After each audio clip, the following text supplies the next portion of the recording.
Hello, hello, hello! Magandang araw and welcome! Ako si Mr. Moreno, or in short, Mismo. At dito sa aking channel, we will manifest love and light. Sa inyong Tagalog love reading ngayon na Mismo. Okay, so this reading ay para sa lahat ng Earth signs.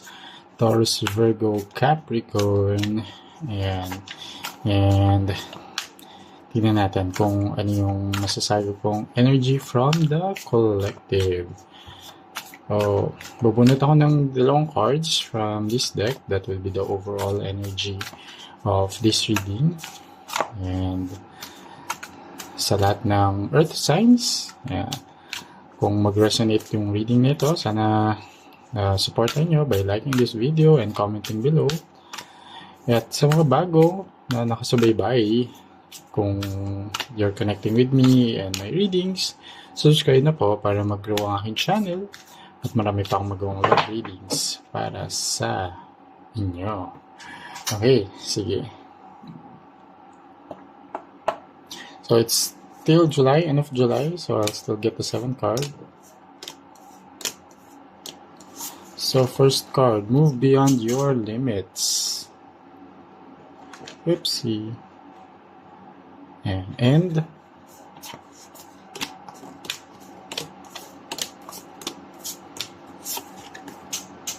listen to suitable guidance. Okay. Alright, when it comes to love, right, itong reading na to para to sa lahat ng earth signs na medyo may mga limiting beliefs kayo pagdating sa love. And pwedeng din kayo, parang nililimit nyo lang din yung sarili ninyo sa kung ano yung pwede na. Ganon. Pero alam nyo sa sarili nyo na meron kayong mga boundaries, meron kayong mga criteria for judging, ganon. Meron kayong mga preferences din at hindi lang pwedeng basta na okay na to. Ay hindi masama na parang mamili or mag-aim ng better na relationship. Okay? Lalo na kung hindi na kayo happy sa relationship. And if you're looking for new love or a relationship at the moment, hindi masama na may mga standards kayo. Okay? And normal lang yan na may lahat naman tayo may mga standards pagdating sa sino yung gusto natin at ano yung kind of relationship na ipupursue natin, ano yung mga criteria na meron tayong mga criteria na pwedeng sa iba parang ay masyadong antas naman ng standards nito, but not. It's just really nasa naman natin yun ano yung how it matches also our traits, values, or lifestyle, or preferences talaga. So and don't limit yourself sa anong pwede na. As mentioned here, also reach higher for your spirit. So aim for the best and happy relationship. Okay? Kapag hindi happy ang relationship, what's the point? Okay? And here, listen to the suitable advice, to suitable guidance pala. I see here na, it helps if you follow the advice or suggestions or listen to the point of view ng mga people close to you, lalo na pagdating sa love. So, gaya nga ng sabi ko, parang hindi pwedeng okay ka na dito dahil okay ka na. Gets mo na parang ayaw mo nang maghangad ng happier, better relationship. Kahit hindi ka na happy, parang ayaw mong iwan dahil ayaw mo yung feeling na wala kang love life, or ayaw mo yung feeling na you're alone, yan. Or just because,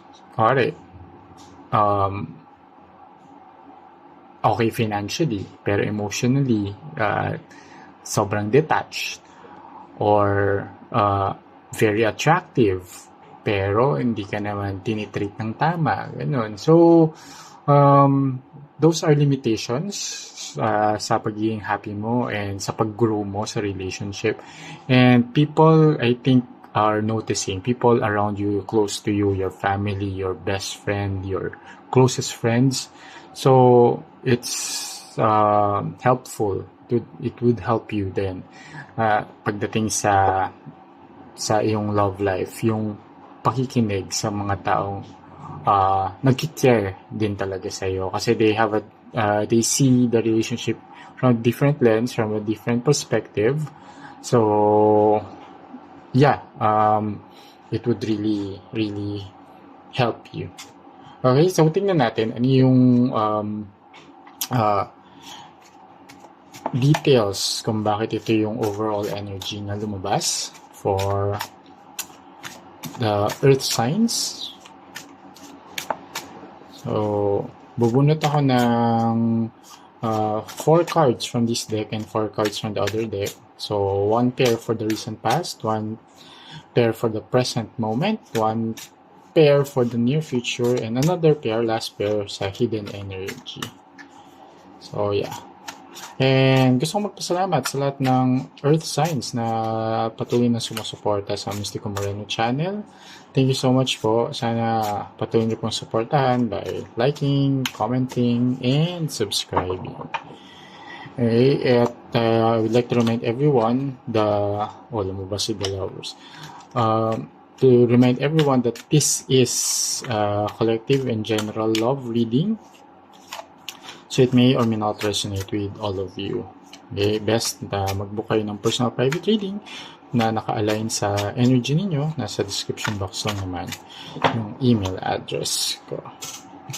Okay, let's begin. So this deck first.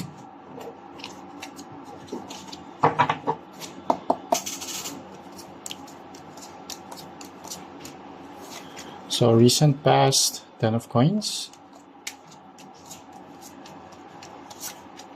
Present moment, the magician. Then 8 of coins sa near future. And hidden energy, 7 of swords. Ooh. Okay.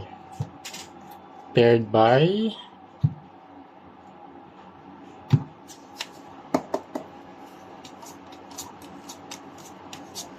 recent past, paired by 5 of cups. Yeah.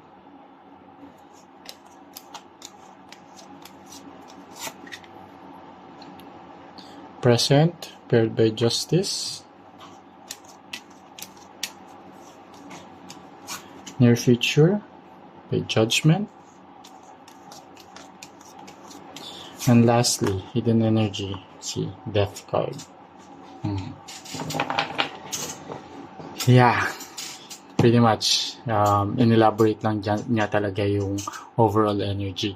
So, start tayo sa recent past.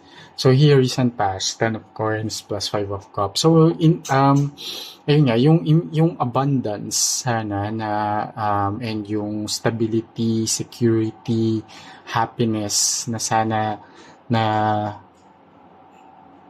nakukuha mo or makukuha mo sana sa isang relationship, hindi mo siya ma-achieve kasi nga parang okay ka na sa ganyang relationship.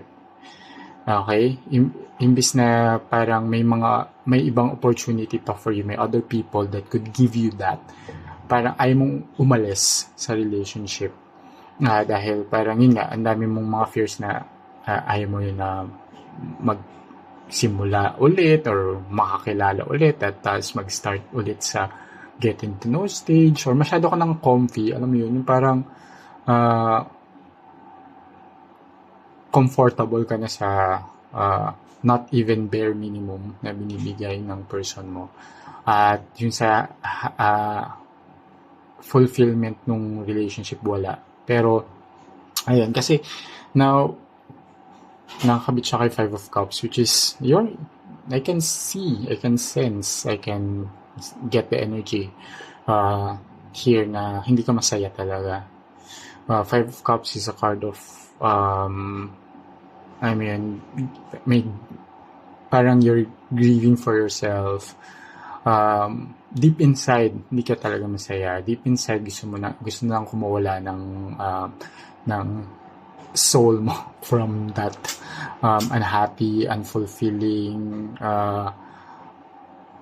lack of affection, love, very toxic na relationship. Okay? Pero parang ikaw, parang nasa choice mo pa rin kasi talaga. And yeah, in the recent past, that's the energy. You're unhappy, but you're not willing to move forward and find that happiness. Okay? And that's why siguro, ang nasa-sense ko dito, ang dami na your family, your friends, your best friend are telling you to leave or telling you na umalis ka na sa toxic na relationship na yan, or find your happiness na meet someone else. Okay? Or for some nga, may mga alam pa sila na merong talagang makakapagpasaya sa iyo, pero pinipili mo kasi to, and sinasabi ng mga people dear to you who really cares for you na tama na. Okay? And how is it affecting now the present energy? See, with the Magician card here and Justice card, talagang you have to be responsible with whatever you're manifesting. Kasi you're manifesting here, the Magician card is showing up. You're manifesting happiness, true love, long-term relationship, peaceful and fulfilling connection with someone.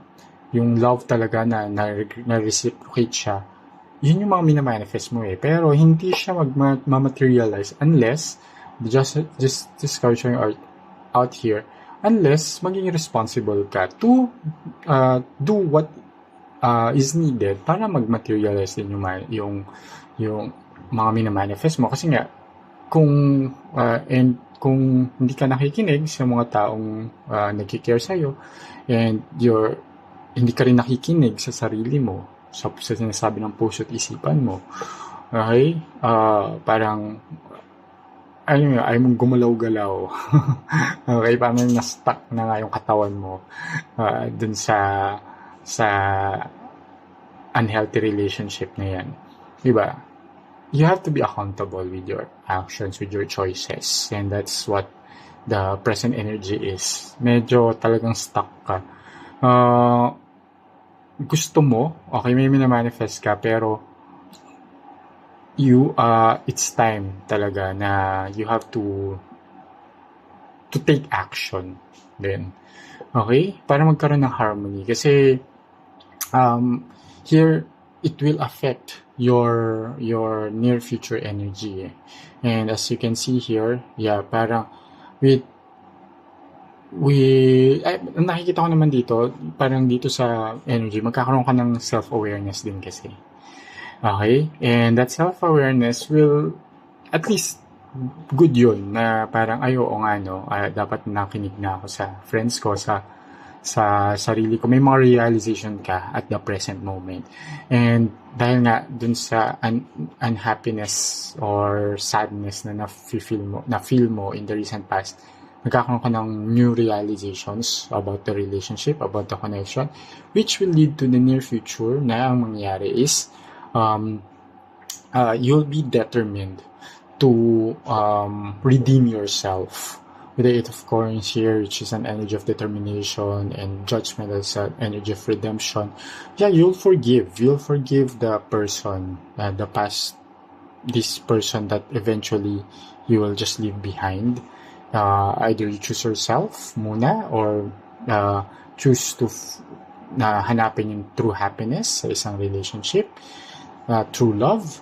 And here, you'll be determined to do that in the near future kasi may mga realizations ka na in the present moment.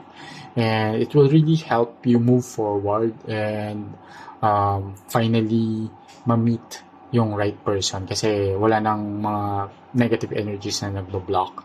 And you know why? Meron kasi talaga ano pa siya narinig yung ng motor. It's going to progress hanggat hindi mo ginagawa yung dapat mong gawin.